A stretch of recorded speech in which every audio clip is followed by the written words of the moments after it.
नमस्ते प्रिय दर्शकों, सादर सादर प्रणाम। आपका अपने चैनल साई सर्जा एस्ट्रो वास्तु में। मित्रों, ये चैनल आपके लिए है, आपके भविष्य जानने के लिए। आपकी अगर कोई भी समस्या होंगी जिसको आप समाधान चाहते हो या उसको ढूंढना चाहते हो कि समस्या क्यों है और उसका उपाय क्या किया जा सकता है, तो हम आपकी सेवा में उपस्थित है। कभी भी हम आप हमें संपर्क कर सकते हैं। मैं पुणे से महेश गोड़े, ज्योतिष अभ्यासक, आपका ज्योतिष सखा कहिए, ज्योतिष मित्र कहिए, आपके सेवा में हमेशा उपस्थित। लेकिन मैं अपने आप को कहता तो हूँ ज्योतिष अभ्यासक, क्योंकि मैं ज्योतिष का अभ्यास करना चाहता हूँ। जितना डीप जा सकूँ, जितना इस ज्योतिष के सागर से ज्ञान अर्जित कर सकूँ, इसका मेरा प्रयत्न रहता है। और इस प्रयत्न के अंतर्गत जो भी ज्ञान मैं समर्पित संग्रहित करता हूँ, वो मैं आपके लिए समर्पित करने की कोशिश करता हूँ। तो मित्रों, नया साल आने वाला है 2026। ये हमारे हिंदू संस्कृति के मुताबिक तो है नहीं, यानी सनातन के हिसाब से तो अभी कुछ महीने और बाकी है जिससे हम कह सकें कि नया साल या नया संवत आ जाए। तो ये संवत्सर से ही हमें हिंदुओं की कालगणना अनुसार वर्ष की शुरुआत और वर्ष के फलादेश का अभ्यास करना आवश्यक होना चाहिए। लेकिन फिर भी अभी मान्यताओं के अनुसार लोग इस नए साल को जो अंग्रेज़ों ने हमें दिया हुआ है, तो इसे नया साल कहते हैं। वैसे एक छोटी-सी बात बताना चाहता हूँ कि जैसे इसमें जो मंथ महीने आते हैं, जैसे सितंबर यानी सप्टेम्बर यानी 7, ये 7वां महीना होता है। अक्टूबर यानी अष्टंबर यानी 8वां महीना होता है 8।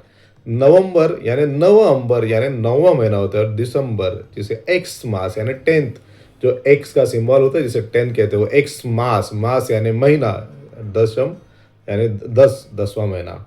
तो यानी साल के लिए अभी 2 महीने बाकी है, संवत आएगा तो मैं अलग वीडियो बनाऊंगा ही। लेकिन जो बहाव होता है, तो उस बहाव को ज़्यादा विरोध ना करते हुए मैं भी आपके लिए ये आंग्ल नव वर्ष के संबंध में, आपका ये आंग्ल नव वर्ष कैसा होगा उसके लिए आपको आपका भविष्य बताने की नहीं, लेकिन आपको खुद को समझाने के लिए, समझने के लिए यहाँ पे इस वीडियो में प्रयास करूँगा। मित्रों, ये जो वीडियो बनते हैं जिसमें राशि के हिसाब से भविष्य आता है, तो बहुत बार ये होता है कि हमें इसमें से कोई चीज़ लागू होती नहीं। बहुत से ऐसे दर्शक होंगे कि नए साल में इस महीने में लिखा है कि ऐसा होगा, बताया हुआ है कि ये वाला धन लाभ होगा या ये कोई चीज़ मिलेगी या कोई नकारात्मक चीज़ होगी। ऐसे सब विषय आते हैं लेकिन वो लागू नहीं होते। क्यों नहीं होते? क्योंकि वो जो भविष्य, तो मैं उसको ये नहीं कहूँगा कि ये कोई गलत विषय है कि हम राशि के आधार पे भविष्य ना बताएं, ज़रूर बताना चाहिए। लेकिन वो जनरलाइज है और वो आपको लागू 100% नहीं होगा। बहुत बार तो वो 0% भी हो जाएगा और बहुतों के साथ तो ये इस यानी कोई चीज़ें उसमें लागू नहीं होती। क्यों नहीं होती? और हमें फिर ये नया साल कैसे देखना चाहिए कि कैसा होगा, इसके लिए मैं प्रयास करूँगा। मैं आपको कुछ सीधी तरीके से नहीं बताऊँगा कि ये नया साल आपका कैसे होगा, क्या होगा। जनरलाइज़ नहीं करूँगा बिल्कुल भी, क्योंकि जनरलाइज़ करने से न 99% लोग कहेंगे कि ये तो आप जो बता रहे हो ये नहीं आ रहा। तो हम देखेंगे, इस वीडियो से प्रयत्न करेंगे जिनको ये कुछ देखने को आता नहीं है, यानी भविष्य, ज्योतिष या कुछ समझता नहीं है, ऐसे लोगों के लिए भी बहुत सारे ऐप है। जिस ऐप में आप आपके date of birth, time of birth और प्लेस ऑफ बर्थ डालोगे, तो आपकी कुंडली आपके सामने आ जाएगी।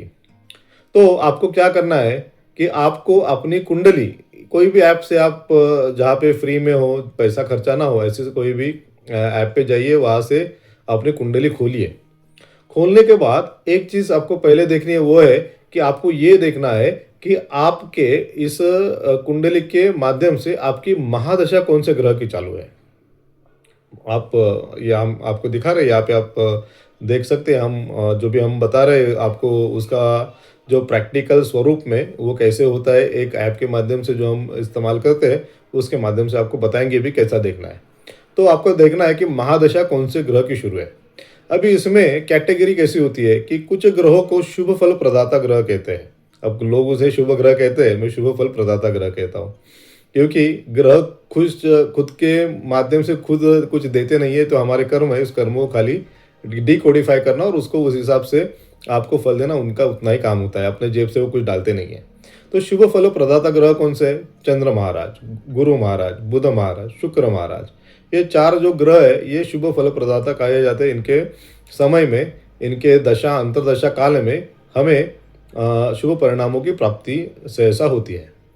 उसके बाद आते हैं क्रूर ग्रह। ये इसमें कौन आते हैं तो मंगल महाराज और सूर्य महाराज। ये थोड़े क्रूर स्वरूप के, क्रूर फलदाता। फिर से मैं क्षमा चाहता हूँ, मैं इन ग्रहों को क्रूर ग्रह के अपमानित नहीं करना चाहता और ना मैं कभी करता हूँ।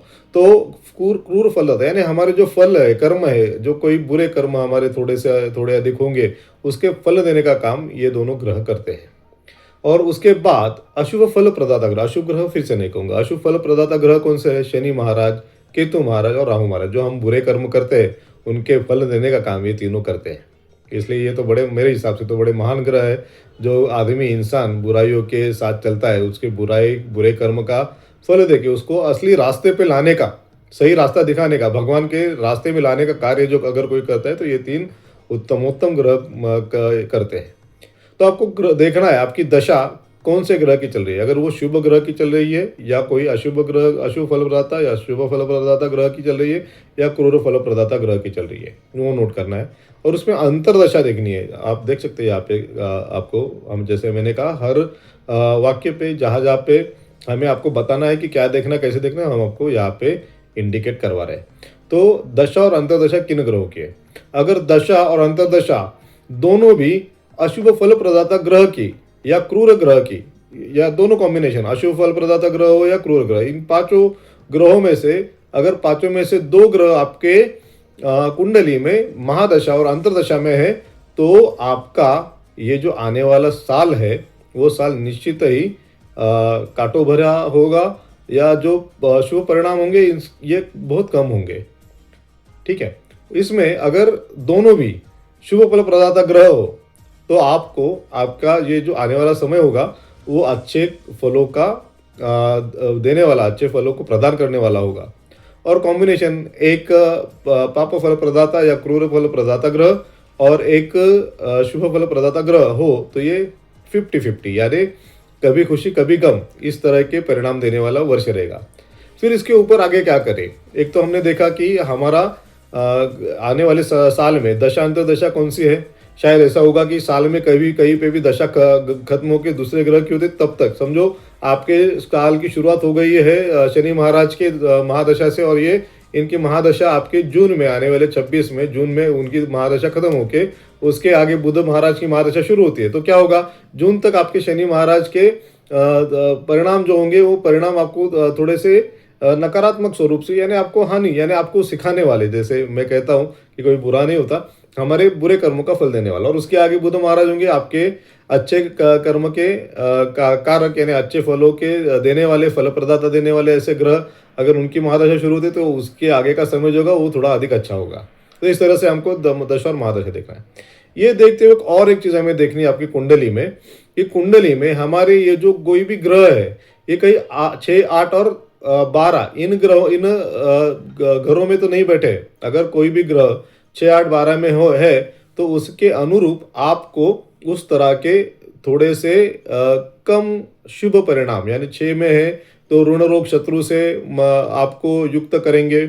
अगर अष्टम में है तो अनावश्यक रोगों को जगाने वाले, जिनकी कोई समीक्षा नहीं होती, जिनका कोई उत्तर नहीं मिलता, ऐसे कोई रोग, पेट की बीमारी, ऐसे सब चीज़ें दे सकते हैं। 12वें में है तो विदेश में संदर्भ में कोई प्रॉब्लम, सरकार के संदर्भ में से कोई समस्या या अनावश्यक खर्चों का बढ़ना, ये चीज़ें भी हो जाती है। और ये घर अगर पीड़ित है और इन घरों के स्वामी अगर है ये, और ऐसी जगह पे बैठे हैं कि जहाँ से इनके प्रॉब्लम्स आ सकते हैं, तो वो अगर ग्रह भी अगर शुभ फल प्रदाता है और आप उनकी दशा महादशा है तो कहीं ना कहीं कोई समस्याओं की सामना आपको निश्चित करना पड़ेगा।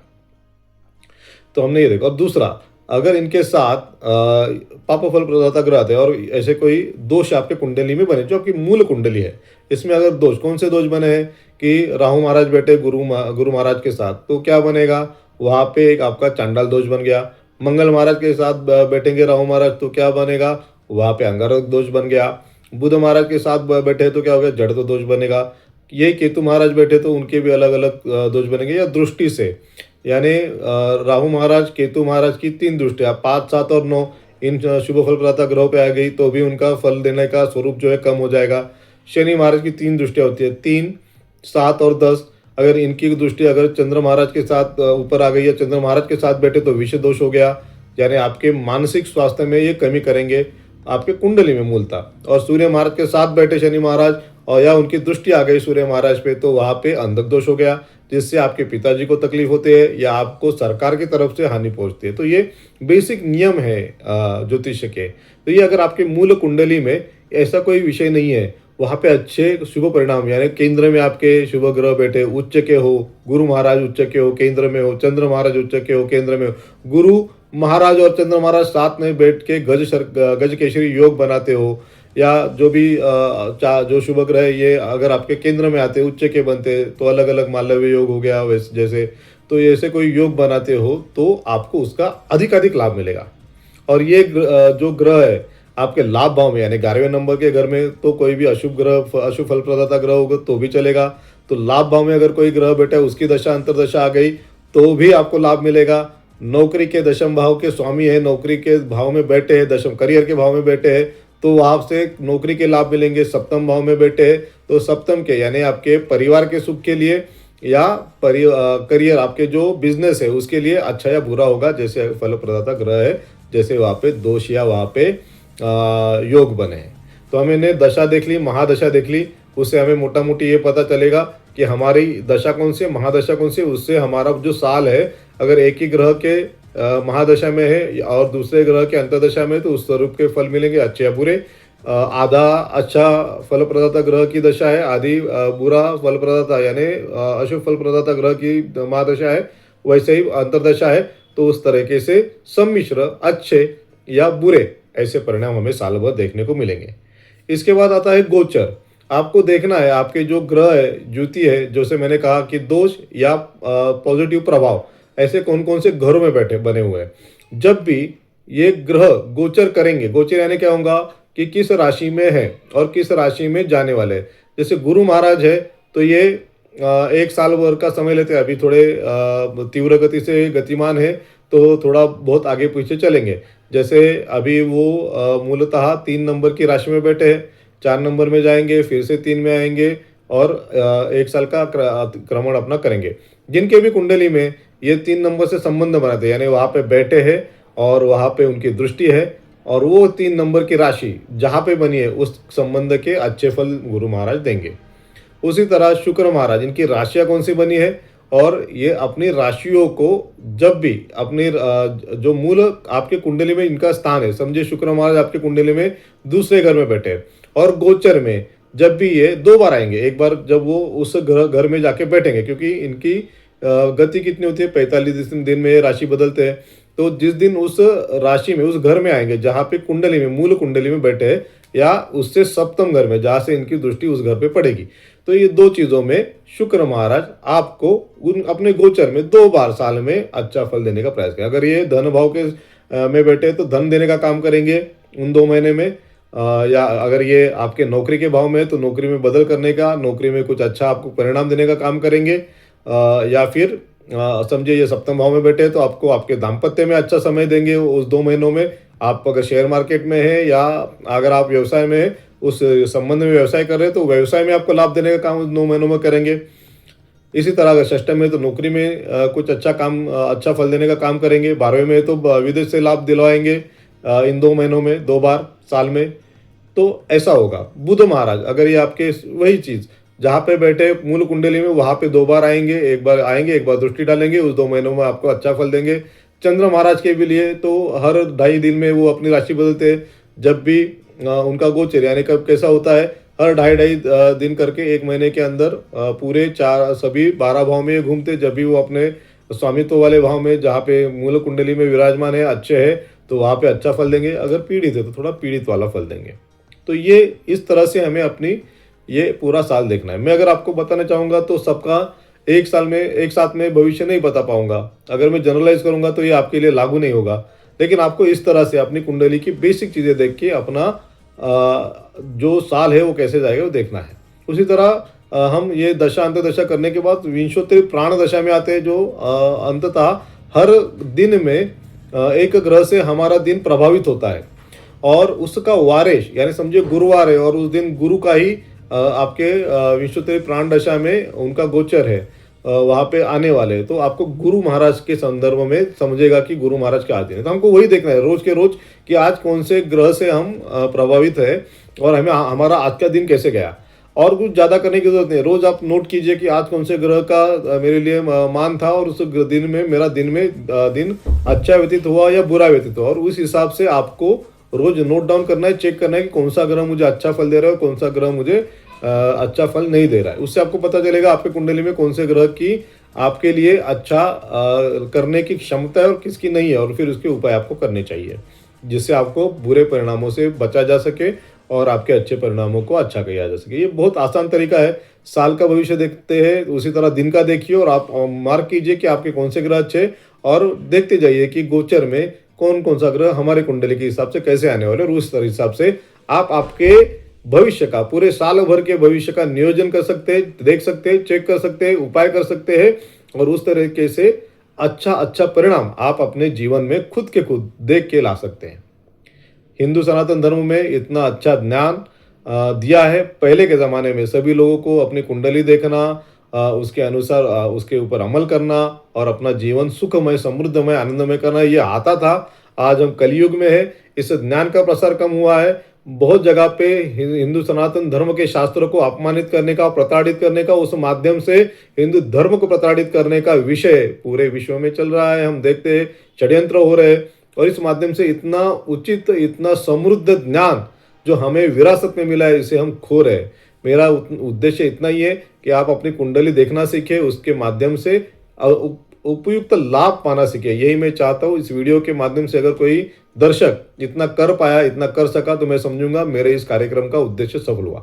अगर आपको कोई भी प्रश्न पूछना है, आपको जानकारी लेनी है, आपके नए साल के बारे में, ये जो आंग्ल नया साल है इसके बारे में जानना है, तो आप हमें कमेंट करके लिखिए। हमारा नंबर नीचे चल रहा है और हम आपके हर प्रश्न का उत्तर देने का जरूर प्रयत्न करेंगे, प्रयास करेंगे, और आपको बिल्कुल भी निराश नहीं करेंगे। इसी के साथ मैं इस वीडियो को यही समाप्त करता हूँ। वीडियो अच्छा लगे तो इसको लाइक कर दीजिए, अपने दोस्तों के साथ शेयर कर दीजिए, और हमारे इस चैनल को सब्सक्राइब करना बिल्कुल ना भूलिए। धन्यवाद। जय श्री राम। ये आंग्ल वर्ष आपके लिए उत्तम हो, आपकी सभी इच्छा कामनाएं पूर्ण करने वाला हो, यही मैं ईश्वर के चरण में प्रार्थना करता हूँ। धन्यवाद।